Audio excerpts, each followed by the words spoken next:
आता त्या दिवशी जवळजवळ शेवटची मीटिंग ठरलेली होती की आता ह्यात प्रादेशिक विकास आराखडा तयार होणार, त्याच्यावरनं शेवटचा हात फिरला जाणार. फोन वाजला आणि माझ्या स्वीय सचिवांनी सांगितलं की मंत्रालयातून अमुक अमुक एका अत्यंत वरिष्ठ मंत्री महोदयांचे निजी खाजगी सचिव पर्सनल सेक्रेटरी बोलतायत, त्यांना तुमच्याशी बोलायचं. मंत्री महोदयांपर्यंत पोहोचलंय की तुम्ही विरोध करताय, तर त्यांनी निरोप द्यायला सांगितलाय की हा तुमचा विरोध मागे घ्या. मी विचारलं की तुम्हाला मी कोण बोलतोय कल्पना आहे का? तर ते म्हणाले की पुण्याचे अतिरिक्त जिल्हाधिकारी ना. म्हटलं हो, पण म्हणजे कोण? तरी ते थोडं थांबून मग म्हणाले की सॉरी, पण सांगाल का? मग मी माझ्या आईंनी नाव सांगितलं. मी अविनाश धर्माधिकारी बोलतोय. फोनवर त्यांच्या एंडला असा कळेल अशी शांतता होती, बोलकी. आणि अशा काही वेळाच्या शांततेनंतर ते म्हणाले, आता साहेब मग आता तुम्हाला काय सांगणार की मी जे विधान करणार आहे ते मला इथं मिनिट्समध्ये आलेलं हवंय. आणि मग मी विधान केलं, डोंगर माथा आणि डोंगर उतारावर सिमेंट कॉन्क्रीटच्या बांधकामांना परवानगी द्यायला माझा विरोध आहे. डोंगर माथा डोंगर उतारावर सिमेंट कॉन्क्रीटच्या बांधकामाला मान्यता देण्यात ज्यांचे हितसंबंध आहेत त्यांचेच प्रतिनिधी या समितीवर बसलेत, असं बोललो आणि असा थांबलो बघत. मीटिंगमध्ये सन्नाटा होता.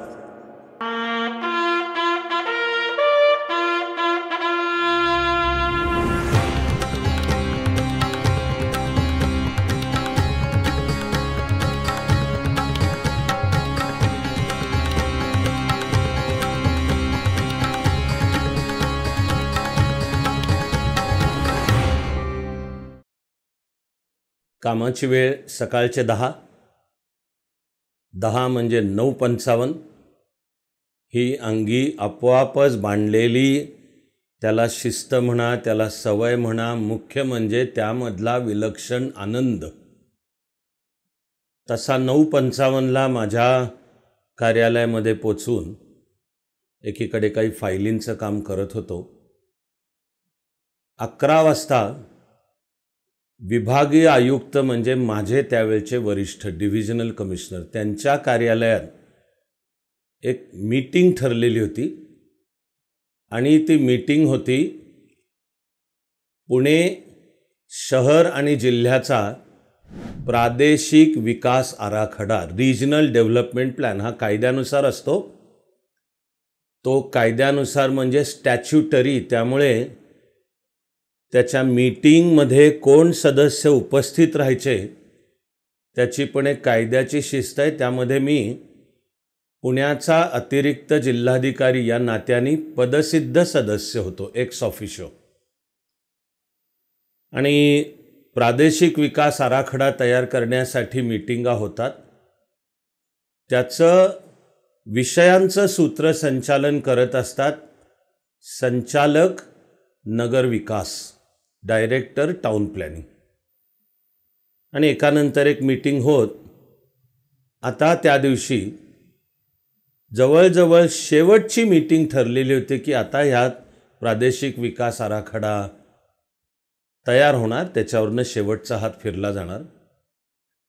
या समितीवर विभागीय आयुक्त असतात, पदसिद्ध अध्यक्ष. त्यामुळे अर्थातच जिल्ह्याचे कलेक्टर, मी अतिरिक्त जिल्हाधिकारी, ॲडिशनल कलेक्टर आणि अन्य काही शासकीय अधिकारी, ज्यामध्ये हे संचालक नगर विकास. आणि मग जिल्ह्याचे लोकप्रतिनिधी, आमदार, खासदार, ते लोकसभेचे, राज्यसभेवरचे, त्यानंतर काही स्वयंसेवी संस्थांचे प्रतिनिधी, अशी ती समिती. आणि तिन्ही पुण्याचा प्रादेशिक विकास आराखडा तयार करायचा. त्याची प्रस्तावित शेवटची मीटिंग 11 वाजता होती. आणि मी माझी जी काही वेळेची स्वतःसाठी आखून घेतलेली शिस्त, सवय त्यांनी 9:55ला आधी माझ्या कार्यालयात पोचून काही कामं करत बसलो होतो. फोन वाजला आणि माझ्या स्वीय सचिवांनी सांगितलं की मंत्रालयातून अमुक अमुक एका अत्यंत वरिष्ठ मंत्री महोदयांचे निजी खाजगी सचिव पर्सनल सेक्रेटरी बोलतायत, त्यांना तुमच्याशी बोलायचं आहे. मी अर्थातच सांगितलं जोडून द्या. तिकडून या संबंधित वरिष्ठ मंत्री महोदयांचे जे खाजगी सचिव बोलत होते मला म्हणाले की आपण पुण्याचे अतिरिक्त जिल्हाधिकारी बोलताय ना. म्हटलं हो. ते म्हणाले आमच्या साहेबांची जरा एक विनंती आहे. तुम्ही जो पुणे परिसरातल्या टेकड्या, तर त्या टेकड्यांचे माथे आणि टेकड्यांचे उतार, इंग्लिशमधला आणि कायदेशीर शब्द हिलटॉप आणि हिलस्लोप. तर मला हे खाजगी सचिव म्हणाले की मंत्री महोदयांच्यापर्यंत हा मुद्दा पोचला आहे की तुम्ही त्या पुण्याच्या भोवतीच्या टेकड्यांच्या हिलटॉप हिलस्लोपवर बांधकामांना परवानगी देण्याच्या मुद्द्याला तुम्ही विरोध केला आहे. तर आमच्या मंत्री महोदयांनी निरोप द्यायला सांगितलं आहे की कृपया तो केला नाही तर बरं पडेल. आणि त्यातही विशेषतः आमच्या मंत्री महोदयांचीच पुणे परिसरातला एक डोंगर, त्याचा माथा आणि उतारावर जमीन आहे, तर निदान तेवढी त्यातनं वगळा असं मंत्री महोदयांनी कळवलं आहे. मुद्दा हा होता की त्या प्रादेशिक आराखडा समितीमध्ये आता चर्चेचा उरला होता एकच मुद्दा, तो म्हणजे पुण्याच्या परिसरातल्या ज्या वेगवेगळ्या टेकड्या आहेत, पुणे शहर सह्याद्रीच्या रांगांनी छानपैकी वेढलेलं आहे. असं बशीमध्ये तबकात असावं असं ते शहर. आता महानगराचा विस्तारही प्रचंड झालाय, पण त्या भोवतीच्या टेकड्यांवर माथा, डोंगर माथा, हिल टॉप, आणि जो डोंगराचा उतार येतो हिल स्लोप, तर त्यावर सिमेंट कॉन्क्रीटच्या बांधकामांना परवानगी देण्याचा विषय होता. आधीच्या मीटिंग्समध्ये अर्थातच मी आणि हे नगर विकासचे संचालक असे दोघं स्पष्टपणाने या मुद्द्याला विरोध करत होतो. एक आमची भूमिका होती की पर्यावरणाची समस्या गंभीर होत चालली आहे. शहरं बनतायत उष्णतेची बेटं, हीट आयलंड, आणि ही जी शहरी सिमेंट कॉन्क्रीटचं जंगल, तारचे किंवा सिमेंटचे रस्ते, यातून तयार होणारी उष्णता, हिला निसर्गतः जाण्याची जर वाट नाही दिली, गरम हवांचे चक्र तयार होतात, तर ती हवा गरम होऊन वर जाऊन ती परिसरामध्ये, म्हणजे तिथे मग डोंगर माथे आणि त्यांचे उतार, आणि त्यावर जर वनराई, झाडी, जंगल असेल तर मग हे शहराचं हवामान नीट राहायला मदत होणार. नाही तर शहरं बनणार उष्णतेची बेटं, आणि त्याचा अर्थातच गुणित श्रेणींनी दुष्परिणाम शहरातली लोक, त्यांचं आरोग्य, त्यांचे डोळे, त्यांची त्वचा, त्यांची फुफ्फुसं, श्वासोश्वास, श्वासनलिका, सगळ्यावर विपरीत परिणाम. अभ्यासांती ते लक्षात आल्यावर जे कोणी ही भूमिका घेणारे होते त्यात आम्ही दोघं स्पष्टपणे, प्रसंगी शब्द त्याला आहे की आक्रमकपणे, पण ही भूमिका आधीच्या बैठकांमध्ये घेत होतो की डोंगर माथे आणि उतारांवर बांधकामांना परवानगी देता कामा नये. आणि आता ही प्रादेशिक विकास आराखडा समितीची शेवटची मीटिंग विभागीय आयुक्तांसोबत, राणेसाहेबच आयुक्त होते, आणि सकाळी मी माझ्या ऑफिसात बसलो तर हा मंत्री महोदयांच्या PS चा फोन की मंत्री महोदयांपर्यंत पोचलं आहे की तुम्ही विरोध करताय. तर त्यांनी निरोप द्यायला सांगितलं आहे की हा तुमचा विरोध मागे घ्या, आणि किमान जी एक होती संबंधित डोंगर माथा आणि उतार. तर मी हे सगळं बोलणं ऐकल्यावर मी आधी विचारलं, तुम्ही कोण बोलताय? त्यांनी एक नाव सांगितलं. मी आधी मंत्रालयात मुख्य सचिवांकडे जेव्हा विशेष कार्यकारी अधिकारी होतो तेव्हापासून माझी त्यांची त्यामुळे वैयक्तिक ओळखच होती. त्यावेळी त्यांचं मंत्रालयाचं जे संबंधित केडर होतं त्याचे काही आस्थापना विषयक मुद्दे, म्हणजे समस्या उद्भवल्या होत्या, मुख्य सचिवांचा विशेष कार्य अधिकारी या नात्याने माझं काम होतं त्याचा अभ्यास करून टिप्पणी तयार करून ती मुख्य सचिवांसमोर मांडायची. अभ्यासामध्ये मला असं दिसलं होतं की ते ज्या केडरचे आहेत मंत्रालयातल्या त्याचा मुद्दा बरोबर आहे, म्हणून मी तो टिप्पणी तयार करून मुख्य सचिवांसमोर मांडला होता. अर्थातच माझी काही यत्किंचित ते माझं काहीतरी मी काय फार विशेष केलं वगैरे अजिबातच नाही, मी माझं काम केलं. पण न्याय त्यांच्या केडरच्या बाजूने होता. त्या केडरचे हे माझ्याशी फोनवर बोलत होते. त्यांनी नाव सांगितल्यावर मी विचारलं की तुम्हाला मी कोण बोलतोय कल्पना आहे का? तर ते म्हणाले की पुण्याचे अतिरिक्त जिल्हाधिकारी ना. म्हटलं हो, पण म्हणजे कोण? तरी ते थोडं थांबून मग म्हणाले की सॉरी पण सांगाल का? मग मी माझ्या आईंनी नाव सांगितलं. मी अविनाश धर्माधिकारी बोलतोय. फोनवर त्यांच्या एंडला असा कळेल अशी शांतता होती, बोलकी. आणि अशा काही वेळाच्या शांततेनंतर ते म्हणाले आता साहेब मग आता तुम्हाला काय सांगणार? तर मी हसलो, गमतीनेच म्हणालो की बरोबरच आहे. सांगायचं झालं तर तुमच्या सन्माननीय मंत्री महोदयांनाच सांगा. असं होऊन 11 वाजता मी विभागीय आयुक्त कार्यालयामध्ये त्या मीटिंगसाठी पोचलो. अर्थातच ती मीटिंगसुद्धा वेळेच्या शिस्तीने चालू झाली. विभागीय आयुक्त कार्यालयातला मीटिंग हॉल असं एक अंडाकृती टेबल, त्याच्या निमुळत्या टोकाच्या इथे विभागीय आयुक्त बसलेले. आणि एक सरकारी पद्धत असते त्यानुसार त्यांच्या उजव्या हाताला सरकारी अधिकारी, एक प्रकारचा प्रोटोकॉल म्हणजे विभागीय आयुक्तांच्या उजव्या हाताला आधी सरकारी अधिकाऱ्यांमधले वरिष्ठ म्हणून कलेक्टर, त्यांच्या उजव्या हाताला मग मी अतिरिक्त जिल्हाधिकारी, मग अधिकारी, तर त्यामध्ये मग हे डायरेक्टर टाउन प्लॅनिंग हे सुद्धा होते असं उजव्या. आणि डाव्या बाजूला विभागीय आयुक्तांच्या एकूण जिल्ह्यांचे लोकप्रतिनिधी किंवा समितीवरचे स्वयंसेवी सदस्य.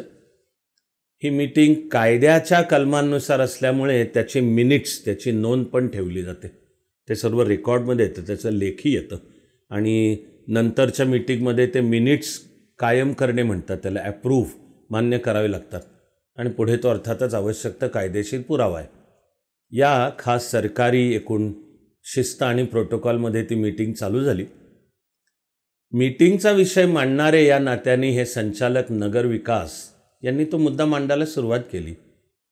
हे एक अतिशय कामाला नीट, चोख आणि अत्यंत सोज्वळ वृत्तीचे, वागाय बोलायला सगळ्याला सौम्य आणि एकूण आपण बरे आपलं काम बरं पण आपलं काम नीट करणे, असे एक छान अत्यंत सुसंस्कृत व्यक्तिमत्व होतं.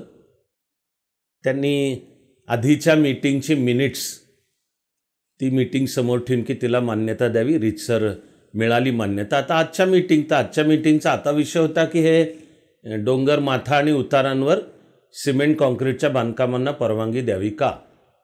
तर हे संचालक नगर विकास त्यांच्या सौम्य स्वभावानुसार म्हणाले की आपल्यातले काही जण आमच्या भूमिकेमुळे नाराज होतील, मी त्याबद्दल दिलगिरी व्यक्त करतो, पण माझी भूमिका कायम आहे, ती म्हणजे डोंगर, माथा आणि उतारांवर बांधकामांना परवानगी देऊ नये. हा मुद्दा मांडताना ते संचालक नगर विकास काहीशा उत्स्फूर्तपणे पुढे म्हणाले की आमची आहे ही भूमिका, पण मला ह्याची पूर्ण जाणीव आहे की बहुधा त्याचा काही उपयोग नाही, कारण डोंगर, माथा आणि उतारावर सिमेंट कॉन्क्रीटच्या बांधकामाला मान्यता देण्यात ज्यांचे हितसंबंध आहेत त्यांचे प्रतिनिधी या समितीमध्ये बसलेले आहेत, असं विधान त्यांनी केलं. त्यांच्या बोलण्यामध्ये काही आक्रमकपणा नव्हता, अतिशय सौम्य विधान होतं, पण विधानच आक्रमक आहे, त्याचा आशयच आक्रमक आहे की डोंगर, माथा आणि डोंगर उतारावर सिमेंट कॉन्क्रीटला बांधकामाला मान्यता देण्यात ज्यांचे हितसंबंध आहेत त्यांचेच प्रतिनिधी या समितीवर बसलेले आहेत. हा खूपच गंभीर आहे हे विधान.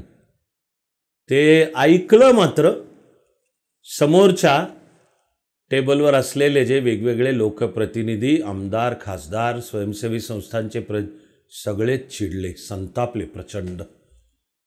त्यांनी या संचालक नगरविकास यांच्याविरुद्ध आरडाओरडासुद्धा करायला सुरुवात केली. त्यातले तर एक असे जागी उभं राहून असे टेबलवर हात टेकून त्यांनी लाल बुंद झालेले होते आणि संतापाने म्हणाले की तुम्ही हे काय बोलताय, तुम्हाला भान आहे का की तुम्ही काय आमच्या कॅरेक्टर आणि आमचं शील आमच्या त्याच्याकडे बोट दाखवताय का, हे हितसंबंधन.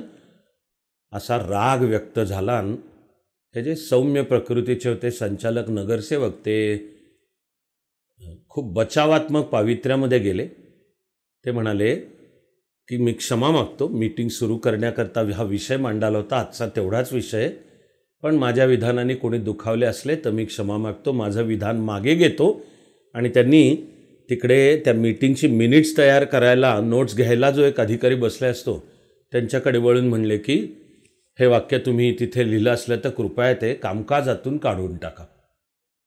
पुढे थोडा वेळ काहीतरी चर्चा झाली आणि मग ती समिती कायद्यानुसार तिचं स्थान आणि त्यानुसार ठरलेल्या कार्यपद्धतीनुसार की आता ओके प्रत्येकाने शेवटचा आपापला अभिप्राय द्यायचा.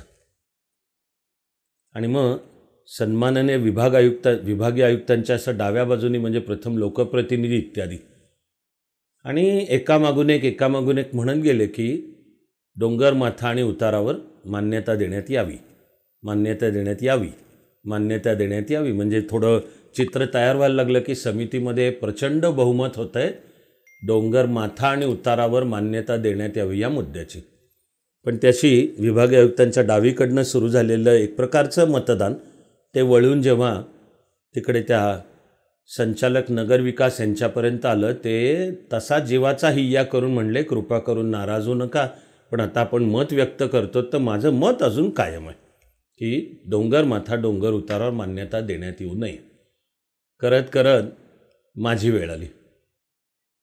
आत्तापर्यंत चाललेलं सगळं ऐकत होतो. आता अभिप्राय आणि मत व्यक्त करण्याची माझी वेळ आल्यावर मी असं जरा पुढे सरकलो, टेबलावर कोपरे टेकवले आणि सांगितलं की मी जे विधान करणार आहे ते मला इथं मिनिट्समध्ये आलेलं हवं आहे. आणि मग मी विधान केलं, डोंगर माथा आणि डोंगर उतारावर सिमेंट कॉन्क्रीटच्या बांधकामांना परवानगी द्यायला माझा विरोध आहे. डोंगर माथा डोंगर उतारावर सिमेंट कॉन्क्रीटच्या बांधकामाला मान्यता देण्यात ज्यांचे हितसंबंध आहेत त्यांचेच प्रतिनिधी या समितीवर बसलेत असं बोललो आणि असा थांबलो बघत. मीटिंगमध्ये सन्नाटा होता. मिनिट्समध्ये नोंदवलं गेलं आणि निदान प्रादेशिक विकास आराखडा तयार होताना पर्यावरणाच्या दृष्टीने हा मुद्दा राहिला की डोंगर माथा डोंगर उतारांवर मान्यता देण्यात येऊ नये. जी काही कळत किंवा नकळत असेल काम करून तयार झालेली माझी प्रतिमा, आणि मी जेव्हा सांगतो की हे मिनिट्समध्ये लिहा, त्याचा एक अर्थ तसा स्पष्ट होता की जर आम्हाला बाजूला सारून मान्यता देण्यात आली आणि उद्या कोणी नागरिक किंवा स्वयंसेवी संस्था जर न्यायालयात गेले की आमच्या अधिकारांना ह्यांनी बाधा पोचते आणि देण्यात आलेली मान्यता कायदेशीर नाही इत्यादी, तर तसा तो मोठा मुद्दा होऊ शकतो. ते सगळं पुढचं आहे.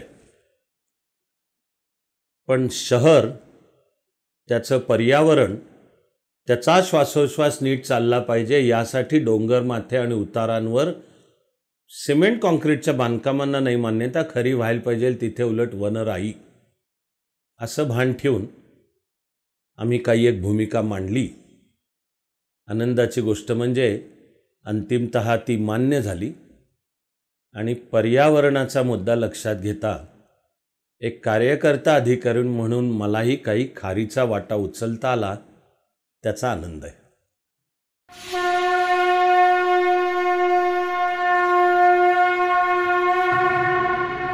जरी एक अश्रू पुसायास आला, तरी जन्म काहीच कामास आला.